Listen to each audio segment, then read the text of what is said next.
बच्चों नमस्कार, स्वागत है आपके अपने यूट्यूब चैनल एग्रोटेक स्टडी में। और बच्चों मैं हूं अरविंद यादव। बच्चों 12th एग्रीकल्चर की क्लासेस स्टार्ट हो गई हैं। जैसा कि आपको मालूम है, subject crop production and horticulture यानी फसल उत्पादन एवं उद्यान शास्त्र का ये चैप्टर नंबर 2 है और जिसका नाम है बच्चों पादप पोषण या प्लांट न्यूट्रिशन। बच्चों न्यू ब्लूप्रिंट 2021-22 के अनुसार यह चैप्टर आपके एग्जाम में 3 नंबर का पूछा जाएगा। यानी 3 नंबर का एक प्रश्न आपको इस वीडियो से मिल जाएगा। यानी इस चैप्टर से एक प्रश्न 3 नंबर का पूछा जा रहा है। और एक चीज़ आपको अच्छी तरह मालूम होगा कि जो प्रश्न जैसे इस चैप्टर से 3 नंबर का पूछा जा रहा है तो अथवा भी इसी चैप्टर से पूछा जाएगा। यानी 2 प्रश्न आपको मिलेंगे जिसमें से आपको एक प्रश्न हल करना होगा एग्जाम में। ठीक है ना। चलिए तो बच्चों 12th एग्रीकल्चर की इस क्लास में हम आपको जितनी भी क्वेश्चन कराएंगे वो सभी वेरी इंपॉर्टेंट क्वेश्चन रहेंगे, बहुत ही महत्वपूर्ण क्वेश्चन रहेंगे। सभी क्वेश्चन को आपको बड़ी आसानी से करना होगा, बड़ा अच्छी प्रकार से समझना होगा। और लास्ट में मैं आपको एक ट्रिक बताऊंगा इस चैप्टर की कि सभी क्वेश्चन को किस प्रकार से आपको मान के चलिए समझ में नहीं आता है या क्वेश्चन याद नहीं होता है तो आप किस प्रकार से उस ट्रिक के द्वारा इस क्वेश्चन को आप सॉल्यूशन करेंगे। ठीक है ना। तो लास्ट में ट्रिक को जरूर देखिएगा, बहुत अच्छी ट्रिक है जो आपको बहुत जल्दी समझ में जाएगी और बहुत 3 नंबर बहुत आराम से आप पक्के कर लोगे। ठीक है बच्चों, तो 12th एग्रीकल्चर की इस क्लास में हम आपको अभी शुरुआत कर लेते हैं इस वीडियो की। बिल्कुल आपका समय खराब नहीं करेंगे, बस इतना जरूर कहेंगे हम आपसे बच्चों कि वीडियो को ज़्यादा से ज़्यादा शेयर करें। मैं वीडियो आपको आज ये मेरा तीसरा वीडियो है बच्चों। मैं 2 वीडियो सुबह और दोपहर को डाल चुका हूँ, ये शाम का वीडियो आपको दे रहा हूँ। कहने का मतलब ये है कि वीडियो आपको अब 15 से 20 दिन में आपका कोर्स कंप्लीट करा दूंगा मैं इसके माध्यम से। ठीक है ना। तो आप बिल्कुल परेशान ना हो, बस आप लोग मन लगा के पढ़ाई स्टार्ट कर दें। ठीक है बच्चों, कोई दिक्कत नहीं है, कोई समस्या नहीं है, बस आप पढ़ते चलिए। चलिए अब इस वीडियो की हम लोग शुरुआत करते हैं। तो बच्चों सबसे पहला प्रश्न ये रहा आपका, पादप पोषण किसे कहते हैं। बच्चों पादप पोषण क्या होता है आप अच्छी तरह जानते हो। 3 नंबर का प्रश्न पूछा जा रहा है तो उसी हिसाब से मैंने ये प्रश्न बनाए हैं, आप लोग चिंता ना करें। तो पौधों की वृद्धि एवं विकास के लिए, तो बच्चों वृद्धि और विकास आप अच्छी प्रकार से जानते हो, उनके लिए पौधों को आवश्यक पोषक तत्व उपलब्ध कराना। पौधे की वृद्धि और विकास के लिए पौधों को क्या उपलब्ध कराना, आवश्यक पोषक तत्व उपलब्ध कराना। मतलब जो उनको चाहिए वो आप उपलब्ध करा रहे हो, उसे ही हम लोग क्या कहते हैं, पादप पोषण कहते हैं। जिस प्रकार से हमको जीवित रहने के लिए सभी न्यूट्रिएंट्स की आवश्यकता पड़ती है, जैसे आपके वसा, प्रोटीन, कार्बोहाइड्रेट, खनिज लवण, विटामिन, उसी प्रकार से पादप पोषण के लिए 17 पोषक तत्वों की आवश्यकता होती है। उसकी अच्छी प्रकार से वृद्धि एवं विकास के लिए पौधों का अच्छी प्रकार से वृद्धि हो सके, अच्छी प्रकार से विकास हो सके, उसे क्या कहते हैं हम लोग, 17 पोषक तत्वों की उसके लिए आवश्यकता होती है। तो पादप पोषण क्या होता है, सिंपल सी भाषा में आपको याद रखना है कि पौधों की वृद्धि एवं विकास के लिए पौधों को आवश्यक पोषक तत्व, आवश्यक का मतलब होता है जो उनको चाहिए वो पोषक तत्व उपलब्ध कराना, अवेलेबल कराना ही प्लांट न्यूट्रिशन कहलाता है। इंग्लिश वाले बच्चों जो है ना उनको भी थोड़ा थोड़ा मैं क्लियर करता चलूँगा। इंग्लिश मीडियम के छात्र हैं वो थोड़ा सा कह रहे हैं कि सर इंग्लिश में ही बताइए। तो क्वेश्चन इस तरीके से बोलेगा, प्लांट न्यूट्रिशन क्या है। तो प्लांट न्यूट्रिशन आप कैसे कहोगे, प्लांट्स की ग्रोथ एंड डेवलपमेंट्स के लिए प्लांट्स को जो भी आपके एसेंशियल न्यूट्रिएंट्स होते हैं वो अवेलेबल कराना ही प्लांट न्यूट्रिशन कहलाता है। और प्लांट्स की ग्रोथ एंड डेवलपमेंट्स के लिए 70 न्यूट्रिएंट्स की आपको आवश्यकता होती है प्लांट्स को। ठीक है, तो इंग्लिश में आपको समझ में आ गया वो थोड़ा बहुत।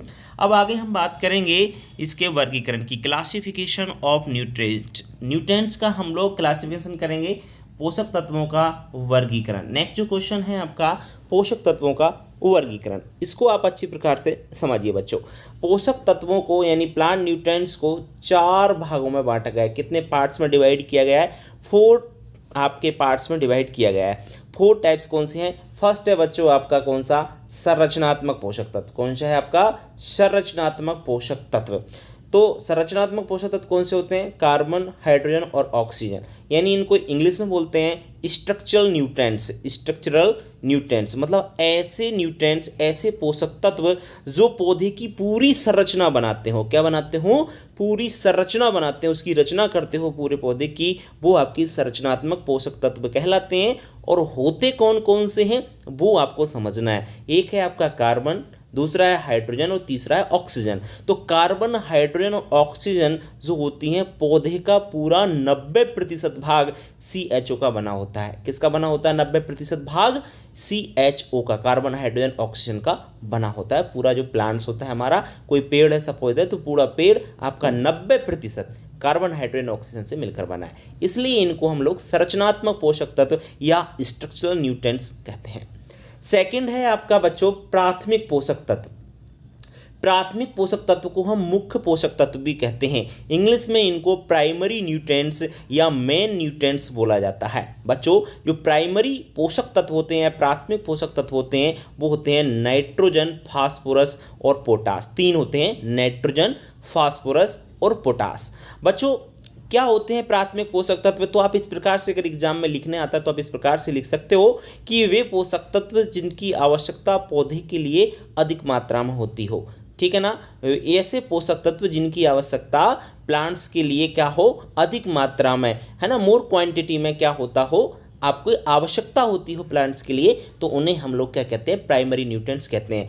होते कौन कौन से, वो मैंने आपको बता दिया है, नाइट्रोजन, फास्फोरस और आपका पोटास। ये आपके क्या होते हैं? प्राइमरी न्यूट्रिएंट्स या प्राथमिक पोषक तत्व होते हैं। थर्ड है बच्चों आपका, थर्ड नंबर पे है द्वितीय पोषक तत्व। द्वितीय, इनको सेकेंडरी न्यूट्रिएंट्स कहा जाता है। इनके गौण पोषक तत्व भी कहते हैं। ध्यान रखना, जो गौण पोषक तत्व होते हैं ना, वो कौन कौन से होते हैं देख लीजिए आप लोग। वो होते हैं आपका कैल्शियम, मैग्नीशियम और सल्फर। कैल्शियम, मैग्नीशियम, सल्फर आपकी द्वितीय पोषक तत्व हैं। यदि एग्जाम में इनके डिटेल लिखना हो तो कैसे लिखेंगे? ऐसे पोषक तत्व जिनकी आवश्यकता मुख्य पोषक तत्व की अपेक्षा कम होती हो। क्या होती हो? जो मुख्य पोषक तत्व हैं नाइट्रोजन, फास्फोरस और पोटास, इनकी अपेक्षा यदि हम कंपैरिजन करें सेकेंडरी न्यूट्रिएंट्स की, तो सेकेंडरी न्यूट्रिएंट्स की आवश्यकता जो होती है ना प्लांट्स के लिए, वो मेन न्यूट्रिएंट्स या प्राइमरी न्यूट्रिएंट्स से क्या होती है? कम होती है। ठीक है ना? तो लेस देन प्राइमरी न्यूट्रिएंट्स। ठीक है ना? ये ध्यान रखें आप लोग, प्राइमरी न्यूट्रिएंट्स से कम आपकी आवश्यकता होती है द्वितीयक पोषक तत्व की। लास्ट आपका है सूक्ष्म पोषक तत्व। इंग्लिश में इनको बोला जाता है माइक्रो न्यूट्रिएंट्स। क्या बोला जाता है बच्चों? माइक्रो न्यूट्रिएंट्स बोला जाता है। बिल्कुल आप चिंता ना करें। माइक्रो न्यूट्रिएंट्स जो होते हैं बच्चे कौन कौन से होते हैं? मैग्नीज होता है, बोरोन होता है, जिंक होता है, आयरन होता है, कॉपर होता है ना? तो ये आपके क्या होते हैं? सभी टोटल तो वैसे 7 होते हैं आपके जो सूक्ष्म पोषक तत्व होते हैं ना, जो माइक्रो न्यूट्रिएंट्स होते हैं, वो कितने होते हैं? टोटल 7 होते हैं। ध्यान रखें, manganese, boron, zinc, iron, copper तो मैंने लिखा ही है, और बाकी जैसे मोलिब्डेनम होता है आपका, है ना, और आपका क्लोरीन होता है ना, तो ये आपके कोबाल्ट होता है। तो ये सभी आपके क्या हैं? माइक्रो न्यूट्रिएंट्स हैं। माइक्रो न्यूट्रिएंट्स का मतलब क्या होता है बच्चों? सूक्ष्म पोषक तत्व का मतलब ये होता है कि ऐसे पोषक तत्व जिनकी आवश्यकता पौधे के लिए बहुत ही सूक्ष्म मात्रा में होती हो। समझ रहे हैं ना बात को, कि ऐसे न्यूट्रिएंट्स, ऐसे पोषक तत्व जिनकी आवश्यकता, ऐसी एसेंशियलिटी जो होती है प्लांट्स के लिए बिल्कुल ही कम आवश्यकता होती है, वो आपके क्या कहलाते हैं? सूक्ष्म पोषक तत्व कहलाते हैं। उम्मीद करता हूं पोषक तत्वों का वर्गीकरण आपको अच्छी प्रकार से समझ में आ गया होगा। ठीक है बच्चों, अब बढ़ते हैं हम आगे नेक्स्ट प्रश्न की ओर। नेक्स्ट बच्चों आपका ये रहा आपकी स्क्रीन पर, सूक्ष्म पोषक तत्वों का महत्व लिखिए। वेरी इंपॉर्टेंट है, थोड़ा सा याद रखें आप लोग कि जो सूक्ष्म पोषक तत्व होते हैं इनका आपका महत्व क्या है। ठीक है ना? समझ में आ रहा है ना? थोड़ा लिखा आपका भद्दा लग रहा होगा, कोई दिक्कत नहीं है, थोड़ा सा एडजस्ट कर लीजिए। सूक्ष्म पोषक तत्वों का महत्व, है ना, इंग्लिश में हम लोग कह सकते हैं माइक्रो न्यूट्रिएंट्स का इंपोर्टेंस क्या है। माइक्रो न्यूट्रिएंट्स का इंपोर्टेंस क्या है? तो बहुत अच्छा है बच्चों। तो निम्न आपका इस प्रकार से एक लाइन आप अपनी तरफ से जोड़ सकते हैं। यदि आप एग्जाम दे रहे हैं तो आपको ये लाइन जरूर लिखनी होगी। मैं आपको बता चुका हूं कौन सी लाइन है, उसका नाम लाइन ए है बच्चों, कि सूक्ष्म पोषक तत्वों का महत्व निम्न प्रकार है या निम्नलिखित है। इस प्रकार से आप जरूर लिखें।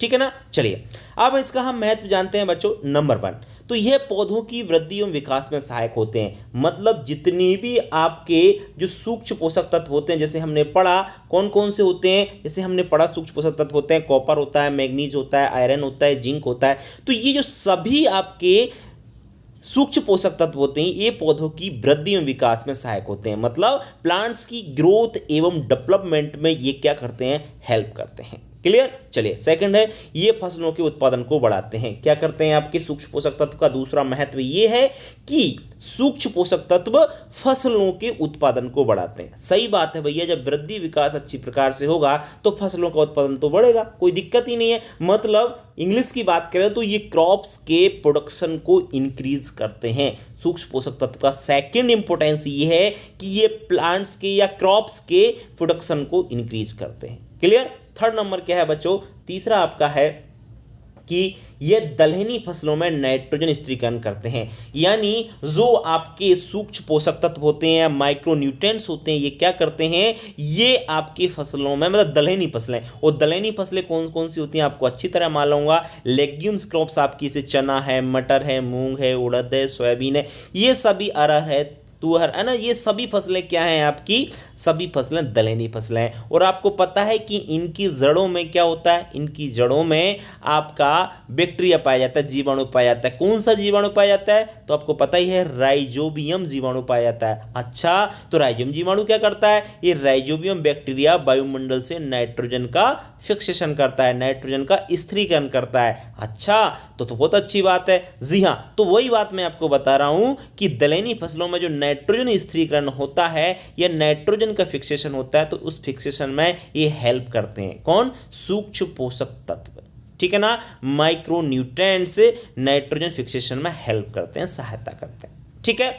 चौथा है एंजाइम की क्रियाशीलता को भी बढ़ाते हैं। इतना याद रखना कि एंजाइम्स की एक्टिविटी को भी इंक्रीज करते हैं। कौन, माइक्रो न्यूट्रिएंट्स। ओके, समझ में आ गया होगा, कोई दिक्कत नहीं होना चाहिए। बढ़ते हैं हम लोग आगे वेरी इंपॉर्टेंट क्वेश्चन की ओर। नाइट्रोजन के कार्य या महत्व लिखिए। बहुत अच्छा प्रश्न है, नाइट्रोजन का प्लांट्स में क्या कार्य है या क्या महत्व है। तो बच्चों, नाइट्रोजन का कार्य या महत्व निम्नलिखित है। आप अच्छी प्रकार से इस चीज को जानते हैं कि यह पौधों की लंबाई को बढ़ाता है। नाइट्रोजन क्या करता है बच्चों, पौधों की लंबाई को बढ़ाता है, पौधे की कह सकते हैं लेंथ को इंक्रीज करता है। प्लांट्स की लेंथ को इंक्रीज कौन करता है, नाइट्रोजन। ये प्लांट्स में पहला कार्य है नाइट्रोजन का, या इसको हम लोग इंपोर्टेंस या महत्व भी कह सकते हैं। ठीक है, अच्छी प्रकार से आपको समझ में आ गया होगा कि नाइट्रोजन क्या करता है, पौधों की लंबाई बढ़ाता है। दूसरा ये वाला जो पॉइंट है, यह पौधों की वृद्धि एवं विकास में सहायता करता है। बिल्कुल बच्चों, नाइट्रोजन क्या करता है, प्लांट्स की ग्रोथ और प्लांट्स का डेवलपमेंट दोनों में क्या करता है, हेल्प करता है। कौन, नाइट्रोजन। थर्ड आपका जो नाइट्रोजन का कार्य है प्लांट्स में, वो क्या है कि यह प्रोटीन के निर्माण में भी सहायता करता है। जी हाँ बच्चों, नाइट्रोजन पौधों में प्रोटीन के फॉर्मेशन में हेल्प करता है कि प्रोटीन का क्या हो, निर्माण हो, उसमें ये हेल्प करता है। और चौथा जो पॉइंट है, क्योंकि 3 नंबर का प्रश्न पूछा जा रहा है, तो मैंने उसी प्रकार से आपको क्वेश्चन आंसर बनाए हैं जिससे आप जो है ना अच्छी प्रकार से एग्जाम में लिख सको। चौथा है, यह पौधों को हरा रंग भी प्रदान करता है। कौन सा रंग, हरा रंग। ठीक है ना, तो ध्यान रखें आपका प्लांट्स में क्या, ग्रीन कलर भी ये प्रदान करता है। प्लांट्स को जैसे लीव्स का कलर कैसा होता है, ग्रीन होता है, तो उसको रखने में ये क्या करता है, हेल्प करता है, रंग प्रदान करता है, ऐसे भी हम लोग कह सकते हैं। तो नाइट्रोजन के क्या कार्य हैं या क्या महत्व है, इस प्रकार से यदि आपके एग्जाम में क्वेश्चन पूछा जाए तो आपको इस प्रकार से आंसर देना होगा। उम्मीद करता हूँ अच्छी प्रकार से आपको समझ में आ गया होगा। ठीक है, अब बढ़ते हैं हम आगे बच्चों नेक्स्ट प्रश्नों की ओर। नेक्स्ट 5वां प्रश्न है बच्चों आपका, नाइट्रोजन की कमी के लक्षण लिखिए। जी हाँ बच्चों, जब नाइट्रोजन का कोई काम होता है प्लांट्स में और यदि कमी हो गई तो क्या लक्षण आपको दिखाई देंगे। ठीक है ना, तो नाइट्रोजन की डेफिशिएंसी के क्या कैरेक्टरिस्टिक्स है आपके प्लांट्स में, ये हम इंग्लिश में जानेंगे। ठीक है ना, तो नाइट्रोजन डेफिशिएंसी के जो कैरेक्टरिस्टिक्स हैं उनको जान लीजिए बच्चों। किसकी कमी, इसकी कमी, किसकी नहीं, इसको इसकी करिए, बिल्कुल गलत है ये, इसकी करिए। इसकी कमी से पौधे बौने रह जाते हैं। जी हाँ, नाइट्रोजन क्या कर रहा था, लंबाई बढ़ा रहा था, वहाँ पे कार्य उसका लंबाई बढ़ाना है। अगर उसी नाइट्रोजन की कमी हो जाए पौधे में तो क्या होगा, पौधा बौना रह जाएगा। पौधा कैसा रह जाएगा, बौना रह जाएगा। क्लियर। दूसरा है, इसकी कमी से पौधों की पत्तियां पीली पड़ जाती हैं। उधर कार्य में हम लोग क्या पढ़ रहे थे कि ये क्या करता है, पौधों को हरा रंग प्रदान करता है। जी हाँ बच्चों, जब हरा कमी हो जाएगी नाइट्रोजन की तो पौधा कैसा पड़ जाएगा बच्चों, उसकी पत्तियां जो हैं वो पीली बढ़ जाएंगी। तो बिल्कुल ये लक्षण है, बिल्कुल उल्टा करना है उन पॉइंट्स को। मतलब जो नाइट्रोजन के कार्य अगर आपको समझ में आ गए हैं तो नाइट्रोजन की कमी के लक्षण तो आप चुटकियों में कर देंगे। क्यों? क्योंकि जस्ट उनको उल्टा करना है। देखिए वही हो रहा है। तीसरा पॉइंट देख लीजिए आप लोग, इसकी कमी से पौधों की वृद्धि रुक जाती है। जी हाँ बच्चों, उधर हम लोग पढ़ क्या रहे थे कार्य में कि नाइट्रोजन क्या करता है, नाइट्रोजन पौधे की वृद्धि विकास में सहायता करता है। अब अगर उसकी कमी हो गई तो क्या होगा? बिल्कुल नाइट्रोजन की कमी हो गई तो पौधे की वृद्धि विकास रुक जाता है। जी हाँ, चौथा पॉइंट देख लीजिए, बिल्कुल वैसा का वैसा, इसकी कमी से प्रोटीन का निर्माण नहीं होता है। जी हाँ बच्चों, क्योंकि नाइट्रोजन का काम क्या है? प्रोटीन का निर्माण करना। और यदि प्रोटीन का निर्माण हो रहा है तो अच्छी बात है, और नाइट्रोजन की कमी हो गई तो क्या हुआ? क्या प्रोटीन का निर्माण हो सकेगा? तो जी नहीं हो सकेगा। तो आप लिख लेना कि प्रोटीन का निर्माण नहीं होता है। तो बच्चों नाइट्रोजन की कमी के लक्षण कितने सिंपल हैं आपको अच्छी प्रकार से समझ में आ गए होंगे। यदि अगर आपको कार्य समझ में आ गए तो कमी के लक्षण तो बहुत अच्छे से समझ में आ गए होंगे। चलिए बढ़ते हैं आगे। नेक्स्ट है फास्फोरस के कार्य या महत्व। देखिए फास्फोरस के कौन कौन से कार्य हैं, कौन कौन से महत्व हैं, उनके बारे में हम लोग जानते हैं। तो फास्फोरस के कार्य निम्नलिखित हैं। देखो बच्चों, यह जड़ों की वृद्धि करता है। देखो जिस तरीके से नाइट्रोजन पौधे की लंबाई बढ़ा रहता है ना, उसी प्रकार से फास्फोरस क्या करता है? उनकी जड़ों की वृद्धि करता है। मतलब जड़ों के साइज को बढ़ाता है, जड़ों के आकार को बढ़ाता है, कुल मिलाकर ये जड़ों की वृद्धि में सहायता करता है। बहुत अच्छी बात है। और क्या करता है भैया फास्फोरस? फास्फोरस का और काम है कि ये दाने के आकार को भी बढ़ाता है। क्या करता है? ये दाने का जो साइज होता है ना, जैसे कोई भी फसल है तो उसका जो दाना होता है ना, उसके साइज को बढ़ाने का, इंक्रीज करने का, ठीक है ना। तो ग्रेन के साइज को इंक्रीज कौन करता है? फास्फोरस करता है। बहुत अच्छी बात है बच्चों।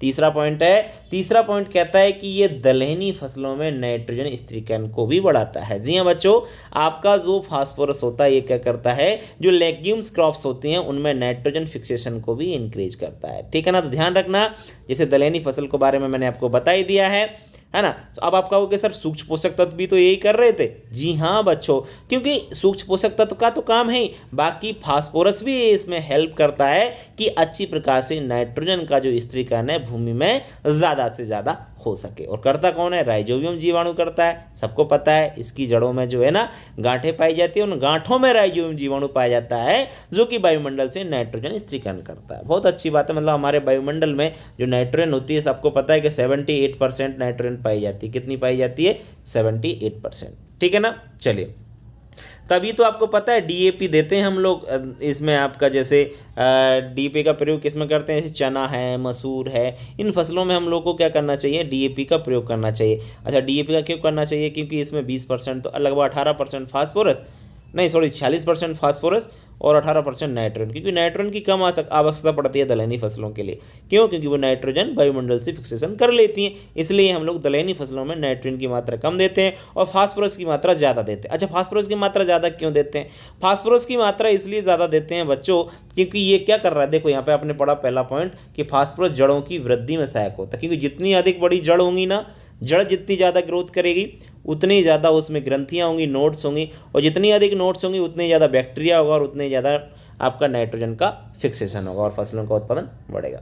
ठीक है। लास्ट पॉइंट है बच्चों चौथा वाला फास्फोरस के कार्य में कि भूसे की तुलना में क्या करता है? दाने की उपज को बढ़ाता है। जी हाँ, ये भी याद रखना, फास्फोरस का मेन जो कार्य है वो है कि भूसे की तुलना में दाने की उपज को भी क्या करता है? बढ़ाता है। तो फास्फोरस के क्या कार्य या महत्व हैं, उम्मीद करता हूँ अच्छी प्रकार से आपको समझ में आ गया होगा। ठीक है बच्चों, अब बढ़ते हैं हम आगे नेक्स्ट आपके प्रश्न की ओर। कुछ जल्दी तो नहीं हो रहा है, ये थोड़ा सा ध्यान रखें, कहीं यदि समझ में नहीं आता है तो आप लोग जो है ना पूछ सकते हैं कमेंट करके। क्लियर? चलिए बढ़ते हैं हम लोग आगे। फास्फोरस की कमी के लक्षण। यदि आपने कार्य पढ़ लिया तो कमी के लक्षण में कहीं प्रॉब्लम नहीं। इस प्रकार से आपका प्रश्न जो है एग्जाम में बनता है, तो इसलिए आप लोग कंफ्यूज ना हो। देखिए आप लोग जस्ट उल्टा करिए सबको।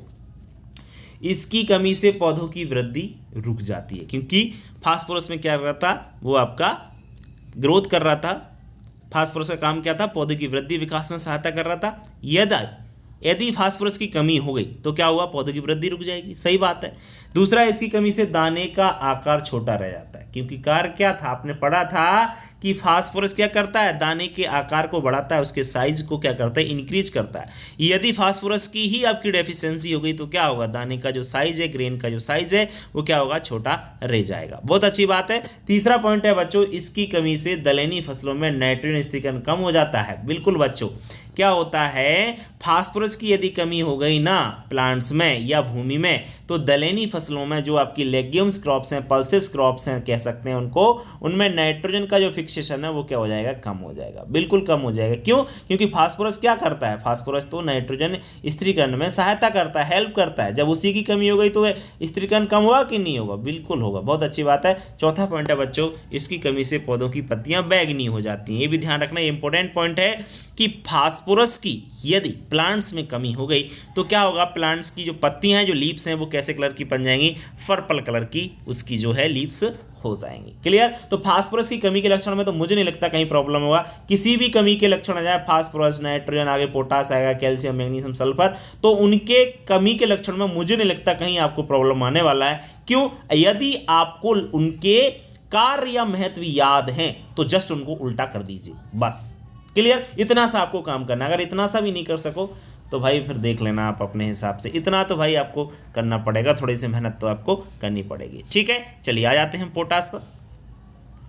बच्चों, पोटास के कार्य या कमी के पोटास के पहले कार्य पढ़ लेते हैं हम लोग। कार्य या महत्व जो पूछा जाता है इस प्रकार से एग्जाम में, या तो कार्य लिखा आएगा या महत्व लिखा आएगा आपके एग्जाम में। तो सबसे इंपॉर्टेंट पॉइंट इसका ये है कि यह दाने की चमक को बढ़ाता है। जी हाँ, तो पोटास का मेन कार्य क्या है कि ये क्वालिटी को मेंटेन करता है जनरली, और ये दाने की क्या बढ़ाता है, चमक को ये बढ़ाता है, इंक्रीज करता है। ग्रेन की जो चमक होती है उसको इंक्रीज करता है। ठीक है ना? यह तने को भी मजबूत करता है। पोटास का जो दूसरा कार्य क्या है कि जो स्टेम होता है ना उसको स्ट्रांग बनाता है। स्टेम को स्ट्रांग बनाता है कौन? पोटास। क्लियर? यह तने को मजबूत करता है। बहुत सिंपल सी भाषा में मैं आपको बताऊं। तीसरा पॉइंट जान लीजिए कि ये प्लांट्स में यानी पौधों में रोग रोधी एवं कीट रोधी क्षमता प्रदान करता है। बिल्कुल बच्चों, पोटास का जो और आपका तीसरा कार्य है क्या करता है कि प्लांट्स में आपकी रोग रोधी आप डिजीज रेसिस्टेंट पावर एंड आपकी इंसेक्ट रेसिस्टेंट पावर ये प्रदान करता है। कौन?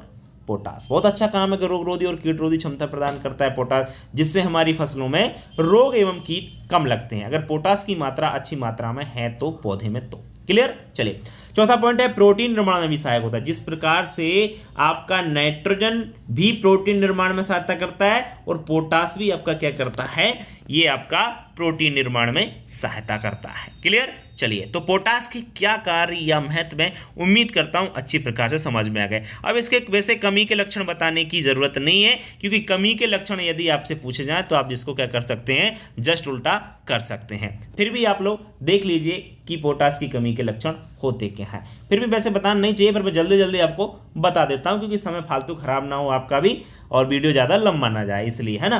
पोटास की कमी के लक्षण कौन कौन से हैं? देखिए, इसकी कमी से फसल गिर जाती है। पहला तो ये है कि फसल अगर कमजोर होगी, क्योंकि पोटास का काम क्या है, ये तने को मजबूत कर रहा था। पोटास अपन ने पढ़ा था कि नहीं पढ़ा? अभी पढ़ा कि नहीं पढ़ा? बिल्कुल पढ़ा। तो जब वो मजबूत करता है और उसी पोटास की यदि कमी हो जाए तो तना बिल्कुल पतला होगा, कमजोर होगा। तो कमजोर होगा तो क्या होगा, फसल गिर जाएगी। गिरेगी कि नहीं गिरेगी? वो सिंपल बात है, बिल्कुल गिरेगी।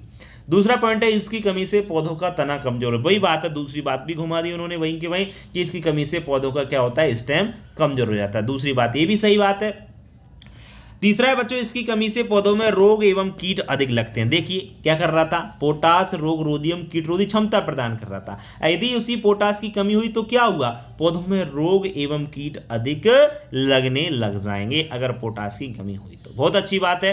चौथा पॉइंट है, इसकी कमी से दाने की चमक कम हो जाती है, क्योंकि पोटास का काम है दाने की चमक को बढ़ाना। यदि उसी पोटास की कमी हुई प्लांट्स में तो क्या होगा, उस दाने की चमक कम हो जाएगी।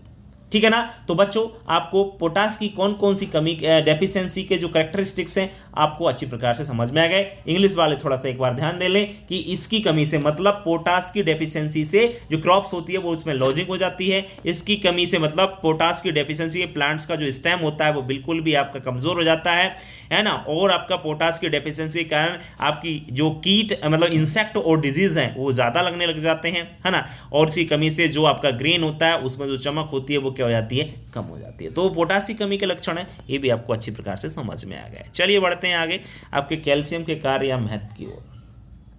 बच्चों कैल्शियम के क्या कार्य हैं, क्या महत्व है, इनको हम अच्छी प्रकार से समझेंगे। बहुत सिंपल है, देखिए आप लोग, यह जड़ों की वृद्धि में सहायक होता है। जिस प्रकार से फास्फोरस भी जड़ों की वृद्धि कर रहा था ना, उसी प्रकार से कैल्शियम भी जड़ों की वृद्धि में क्या करता है, हेल्प करता है, मतलब रूट्स की ग्रोथ में क्या करता है, हेल्प करता है। क्लियर। सेकंड है दलहनी फसलों में नाइट्रोजन स्थिरीकरण करता है। बच्चों ये आपकी जो लेग्यूम्स क्रॉप्स हैं उन फसलों में ये क्या करता है, आपका नाइट्रोजन फिक्सेशन करता है। चलो बच्चों इसी के साथ में यहीं पे वो ट्रिक का बात की थी मैंने कि ट्रिक बताना है, तो ट्रिक चलो यहीं पे सुन लीजिए। आगे बढ़ने से पहले आगे तो बताऊंगा, थोड़ा सा 1-2 क्वेश्चन 3 क्वेश्चन और बनेंगे, उनको मैं क्लियर कर दूंगा। फिलहाल मैं आपको ट्रिक बताता हूँ। बच्चों ट्रिक ये है कि यदि किसी की भी कार्य पूछे जाए या किसी के भी पोषक तत्व के कार्य या महत्व पूछा जाए तो आपको आंसर में देखो ये वाला एक पॉइंट है आपका कौन सा, कि फसलों के उत्पादन को बढ़ाता है, और दूसरा आपका क्या है, पौधों की वृद्धि विकास में सहायता करता है, और ये दलहनी फसलों में नाइट्रोजन स्थिरीकरण करता है। तो इस प्रकार से जो 2-3 पॉइंट है ये सभी में कॉमन है, सभी में आप लोग देखते आ रहे हो, 1-2 कहीं अलग नहीं मिल पा रहा है तो कोई दिक्कत नहीं है। यदि आप उनको लिख कर आ जाते हैं तो एग्जामिनर उसको गलत नहीं मानेगा, और तीनों पॉइंट्स आप ए लिख के आ जाना। कौन कौन से, यह पौधे की वृद्धि विकास को बढ़ाता है, मतलब दूसरा यह फसलों के उत्पादन, वृद्धि विकास बढ़ेगा, वृद्धि और विकास पौधे का बढ़ेगा तो फसलों का उत्पादन तो ओबियसली बढ़ेगा, है ना। तो दूसरा पॉइंट ये, और तीसरा आप ये जोड़े जाना कि ये दलहनी फसलों में नाइट्रोजन स्थिरीकरण को बढ़ाता है। कोई सा भी पोषक तत्व किसी में भी गलत नहीं होगा। क्लियर। स्पेशल पॉइंट्स हैं वो मैं आपको बता ही रहा हूँ कि देखिए स्पेशल पॉइंट इसका कौन सा है, कैल्शियम का ये वाला, कि यह कोशिका विभाजन में सहायता करता है, मतलब एक कोशिका से दूसरी कोशिका बनती है ना, सेल डिवीजन बोलते हैं, तो सेल डिवीजन में हेल्प कौन करता है, कैल्शियम करता है। बहुत अच्छी बात है। और ये दलहनी फसलों में क्या करता है, ग्रंथियों का निर्माण भी सहायता करता है। बात वही है, ये चौथा पॉइंट और दूसरा पॉइंट लगभग सेम ही मानिए इनको, क्योंकि दलहनी जो फसल होती हैं, पल्सेस क्रॉप्स होती हैं ना, उनकी रूट्स में ग्रंथियां यानी नोड्स पाई जाती हैं, है ना। तो नोड्स का जो फॉर्मेशन होता है ना आपका, तो कैल्शियम वहां पर क्या करता है, उन नोड्स के निर्माण में सहायता करता है। क्लियर। तो कैल्शियम के क्या कार्य हैं तो वो भी समझ में आ गया, ट्रिक भी आपको समझ में आ गई होगी। बढ़ते हैं हम लोग आगे नेक्स्ट प्रश्नों की ओर। नेक्स्ट प्रश्न आपका यह है मैग्नीशियम के कार्य या, देखो इसकी जो कमी के लक्षण है वो बताए नहीं आगे, क्यों नहीं बताए, क्योंकि यदि पूछ लिए जाए तो ट्रिक बता दिए, उल्टा कर देना इनको सभी, मतलब जस्ट अगर अब भी नहीं पलट पाओ तो भाई देखो इतना मैं कह सकता हूँ कि इतना तो आप लोग अगर नोट्स बना रहे हो ना, आप लोग लिख रहे हो ना, तो भाई इतना समझना आपको बहुत ज़रूरी हो जाता है बच्चों कि आप इनको जस्ट विपरीत तो कर ही सकते हैं। इतना भी ना करो तो भाई आपका देख लेना आप अपने हिसाब किताब आप कितने कमज़ोर हैं।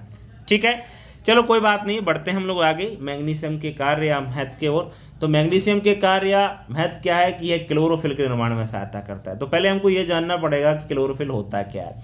बच्चे जो प्लांट्स होते हैं ना, उनकी जो पत्तियां होती है ना, हरी होती हैं, देखा होगा आपने जनरली पौधे जो होते हैं उनकी पत्तियां हरी होती हैं। क्यों होती हैं, क्योंकि उनमें क्लोरोफिल नामक एक क्या पाया जाता है, पिगमेंट पाया जाता है। तो ध्यान रखें मैग्नीशियम का जो मुख्य कार्य है वो यही है कि यह क्लोरोफिल का निर्माण में सहायता करता है। दूसरा पॉइंट जो है ना वो भी देख लीजिए आप लोग कि कैल्शियम पौधों को हरा रंग प्रदान करता है बच्चों। तो भाई बात तो वही है, क्लोरोफिल वाली बात कहो या हरा रंग प्रदान करने वाली बात कहो, दोनों पॉइंट्स अलग अलग तो नहीं है, एक ही पॉइंट्स है ना, वही आप लोग देख रहे हो कि पौधों को हरा रंग प्रदान करता है कौन, मैग्नीशियम। तीसरा पॉइंट है यह पौधे की वृद्धि और विकास में सहायता करता है। देखो मैं कॉमन पॉइंट्स फिर मिल गए आपको, तो कहने का मतलब है आप ट्रिक जो मैंने बताई है उसका यूज करें। देखो दूसरा वाला ये मिल गया, फसलों के उत्पादन को बढ़ाता है। तो ये दोनों पॉइंट एक ऐसे पॉइंट है, तीसरा और चौथा मैं आपको फिर बता रहा हूँ वही ट्रिक बच्चों, कि इन दोनों पॉइंट्स को तो आप किसी भी पोषक तत्व के कार्य या महत्व पूछा जाए तो वहां पर इन दोनों को आप लिखिए आना। यदि आपको याद नहीं हो रहे हैं पूरे तो बच्चों ये ट्रिक है इस चैप्टर की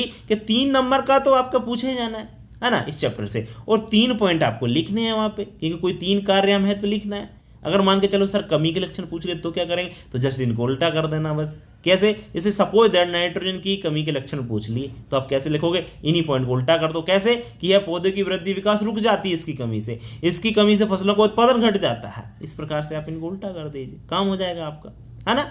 तो उम्मीद करता हूँ ट्रिक पसंद आई होगी आपको और चीज़ें भी आपको क्लियर हो रही होंगी। चलिए सल्फर के कार्य या कमी के लक्षण भी आप लोग देख लीजिए। सल्फर के कार्य क्या है, यह फसलों के बीजों में तेल की प्रतिशत, ये स्पेशल पॉइंट होता है। देखिए किसी सबका एक एक स्पेशल है, इसका देखो ये स्पेशल था, इसका ये स्पेशल है, आगे भी आपने और चीज़ें देखी उनमें स्पेशल पॉइंट। स्पेशल का मतलब है उनका कुछ मुख्य जो काम होता है वो भी मैं आपको कराता हूँ। तो सल्फर का काम क्या है, सल्फर फसलों के बीजों में क्या तेल की % मात्रा को बढ़ाता है, ठीक है ना। ये और क्या करता है, जब तेल की मात्रा को बढ़ाता है और तिलहनी फसलों के उत्पादन को भी बढ़ाता है। ध्यान रखें कि आपका जो सल्फर है वो तेल वाली फसलों के जो क्रॉप प्रोडक्शन है उनको इंक्रीज करता है। कौन सी फसल को? ऑयल सीड क्रॉप प्रोडक्शन में ये इंक्रीज करता है। कौन? सल्फर। ठीक है ना। थर्ड है आपका यह इसको थोड़ा सा सही कर लेना आप लोग। यह पौधों की वृद्धि विकास है। देखो वही पॉइंट फिर घुमा फिरा के वही आ रहा है। तो भैया अब आपको अच्छी प्रकार से समझ में आ गया होगा कि करना क्या है, इस चैप्टर को कैसे हमको सॉल्व करना है। बहुत सिंपल है, बहुत सिंपल, इससे सिंपल चैप्टर कोई नहीं हो सकता। 11वां क्वेश्चन देख लीजिए, मैग्नीशियम के। अच्छा ये हो गया आपका, बात वही थी। ठीक है, कोई दिक्कत नहीं है। चलो नेक्स्ट क्वेश्चन है आपका, पौधों में आयरन के कार्य लिखिए। सूक्ष्म पोषक तत्व है, ये समझ लिए। 13-14 ये लास्ट क्वेश्चन है इस चैप्टर के। है पौधे की वृद्धि विकास, वही वाला सिंपल। श्वसन क्रिया में ऑक्सीजन, इसका स्पेशल है, ये ध्यान रखें थोड़ा सा कि आयरन क्या करता है। श्वसन की क्रिया जो होती है प्लांट्स में, उसमें ऑक्सीजन वाहक का कार्य करता है। कौन? आपका आयरन। ठीक है ना। और प्लांट्स को ग्रीन कलर भी ये प्रदान करता है। कौन? हरा रंग प्रदान करता है आयरन। ठीक है ना। तो अपने आयरन भी करता है, नाइट्रोजन को भी आपने देखा है ना। तो ये सभी क्या कर रहे हैं? हरा रंग प्रदान। जैसे अपन ने मैग्नीशियम को भी देखा इससे पहले, ये क्या कर रहा है? हरा रंग प्रदान कर। तो बहुत सारे पॉइंट्स जो है कॉमन है ना। और 3 पॉइंट्स लिखने हैं, 3 नंबर में क्वेश्चन है, कोई नंबर आपके काट नहीं सकता है किसी भी कंडीशन में। ठीक है ना। तो कोई डाउट हो तो बिल्कुल आप पूछ सकते हैं बेफिक्र होकर। आप व्हाट्सअप पे मुझे, है ना, नंबर आपको मालूम है। जिंक का और देख लीजिए, नंबर बता दूंगा फिर। जिंक क्या है? जिंक क्या? जस्ता के कार्य या महत्व पूछा जाए। जिंक इंग्लिश में बोलते हैं, जस्ता हिंदी में बोला जाता है। और बच्चों इसके जो कार्य या महत्व है वो सुन लीजिए। अच्छा हाँ, कमी के लक्षण अगर आयरन की पूछा जाए तो जस्ट इनको उल्टा करना है, बार बार कहने की जरूरत नहीं है। बार बार मैं कह चुका हूँ आपसे, समझ में आपको अच्छी प्रकार से आ रहा होगा। तो पौधों की वृद्धि विकास में वही बात घुमा फिरा के, फसलों के उत्पादन को बढ़ाता है वही बात। और यह इसको एंजाइम कर लीजिए, एंजाइम की क्रियाशीलता को बढ़ाता है। जिंक क्या करता है? एंजाइम की क्रियाशीलता को बढ़ाता है। जो एंजाइम्स होते हैं उनकी क्रियाशीलता को भी आपका जिंक आपका बढ़ाता है। तो बच्चों उम्मीद करता हूँ आपको आयरन और जिंक के भी कार्य समझ में आ गए होंगे। और इसी के साथ आपके सभी क्वेश्चन कंप्लीट होते हैं, इससे बाहर नहीं जाएगा, बस आप पूरा पढ़ें।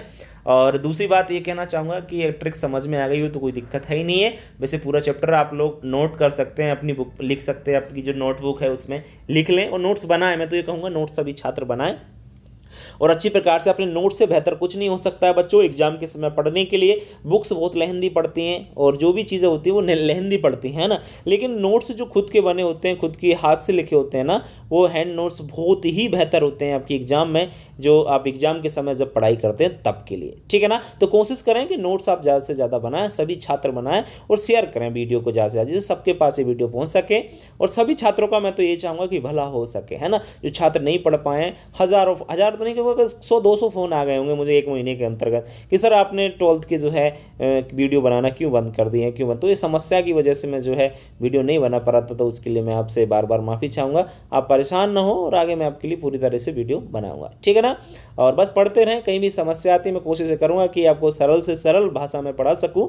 और यही रहता है मेरा कि जब अपना जो है 100% मैं अपने बच्चों को दे सकूँ, और बच्चे जिससे हैं अपना अच्छा स्कोर कर सकें एग्ज़ाम में। और इस चीज़ को आप लोग जो है अपनी त्रैमासिक परीक्षा में भी देख चुके होंगे, और आगे आप जो 6 माही की परीक्षा आई उसमें भी देखना, आपका स्कोर बेहतर रहेगा हमारी वीडियो से यदि आप पढ़ते हो तो। ठीक है ना। बाकी और चीज़ों से आप पढ़ते हैं वो मुझे नहीं पता आप कहाँ से क्या करते हैं। बाकी हमारे यूट्यूब चैनल पे ये रहता है कि हमको बेस्ट कंटेंट आपको देते हैं, है ना। और जो भी आपके टॉपिक होते हैं उनको अच्छी प्रकार से क्लियर करने की कोशिश करते हैं, है ना। जो भी क्वेश्चन है कोशिश करता हूँ कि उसकी गहराई तक जाऊँ और आपकी हर चीज़ क्लियर करने की कोशिश रहती है मेरी ऐसी। और फिर भी कहीं भी यदि कमी रहती है तो देखो भाई 100% तो कोई भी इस दुनिया में नहीं है अपने आप में, है ना।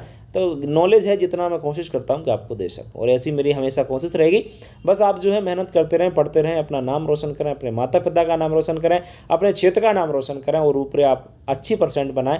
जो है आप टॉपर आना चाहिए, अपने जहाँ भी पढ़ते हो टॉप बन के आइए आप लोग। ठीक है ना। बड़ा अच्छा लगेगा मुझे। ठीक है बच्चों, तो इस वीडियो में इतना ही। वीडियो अच्छा लगा तो वीडियो को लाइक करें, अपने दोस्तों को शेयर जरूर करें। ठीक है। तो आज के लिए इतना ही, कल फिर मिलते हैं, तब तक के लिए बच्चों नमस्कार।